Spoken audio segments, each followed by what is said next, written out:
সুপ্রিয় দর্শক, স্পেনের অন্যতম শহর সেভিয়া থেকে আমি জহির আহমেদ আপনাদের সাথে সংযুক্ত হয়েছি।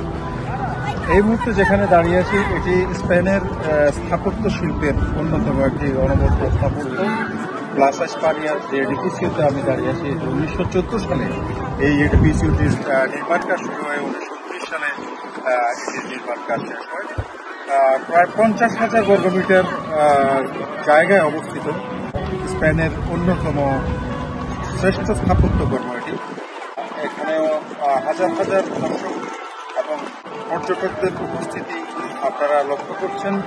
এবং এই যে ভবনটি আপনারা দেখতে পাচ্ছেন, এখানে সরকারের বিভিন্ন মন্ত্রণালয়ের কিছু অফিস এখনো রয়েছে, যেটি ব্যবহারের মধ্যে রয়েছে। এটি একটি মিউজিয়ামও এখানে রয়েছে।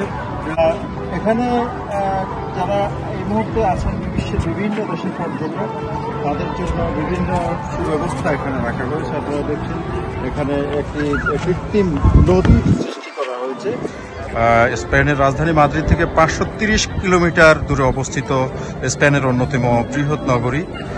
সুপ্রিয় দর্শক, প্লাসা দে স্পানিয়া প্রায় 50,000 বর্গমিটার আকৃতির জায়গার উপর অবস্থিত। এটি সেভিয়ার মারিয়া লুইসা পার্কের ঠিক পাশাপাশি অবস্থিত। এটি 1914 সালে এর নির্মাণ কাজ শুরু হয়ে 1929 সাল পর্যন্ত এটি নির্মাণ কাজ চলেছিল। 1929 সালের আইবেরো আমেরিকান এক্সপোজিশন উপলক্ষে স্থপতি অ্যানিবেল গনসালেজ এটি নির্মাণ করেছিলেন। আজ এটি সেভিয়ার সবচেয়ে প্রতীকী স্থানগুলির মধ্যে একটি এবং আঞ্চলিক স্থাপত্যের মধ্যে সবচেয়ে বড় একটি শিল্পকর্ম। এটি আধা উপবৃত্তকার আকৃতি, প্রাচীন মহানগর এবং এর উপনিবেশগুলির মধ্যে আলিঙ্গনের প্রতীক। তদুপরি যে বিল্ডিং এর সীমানা রয়েছে সেটি গুয়াডালকুইভের দিকে দেখায়, যেই জায়গা থেকে আমেরিকার যাত্রা শুরু হয়। প্লাসা দে স্পানিয়ার স্থাপত্য কমপ্লেক্স স্পেনের মধ্যে সবচেয়ে বড় একটি পর্যটন এলাকা। এর বাঁকানো ডানা বরাবর সিরামিক মুরাল দিয়ে সজ্জিত 48টি বেঞ্চ রয়েছে। এই 48টি বেঞ্চ বিভিন্ন স্পেনের বিভিন্ন প্রদেশের একটি বৈশিষ্ট্যপূর্ণ স্মৃতিস্তম্ভ বা ঐতিহাসিক মুহূর্ত দেখাচ্ছে।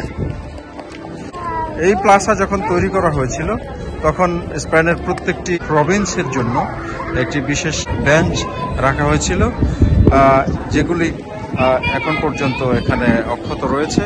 এবং পর্যটকদের অনেকেই স্পেনের বিভিন্ন প্রভিন্স থেকে এসে তাদের নিজস্ব প্রভিন্সের যে শিল্পকর্ম এখানে রয়েছে সেটির সাথে তারা ছবি তুলছেন এবং ভিডিও করছেন।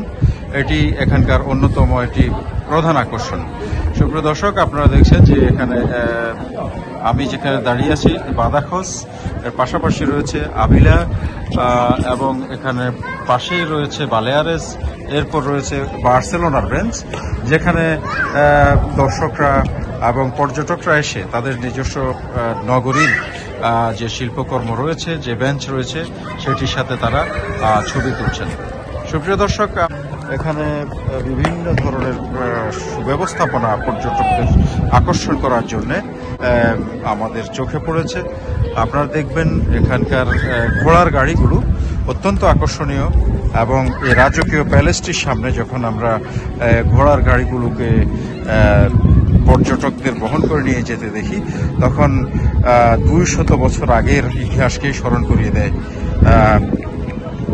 প্রিয় দর্শক, সকল বয়সী পর্যটকদের আনাগোনা আপনারা লক্ষ্য করছেন।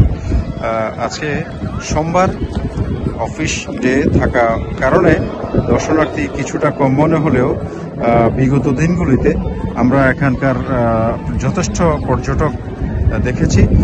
এখানে কৃত্রিম একটি নদীও সৃষ্টি করা হয়েছে, আপনারা দেখবেন। সেখানে পর্যটকরা নৌকা ভ্রমণ করছেন। অত্যন্ত মোহনীয় একটি দৃশ্য।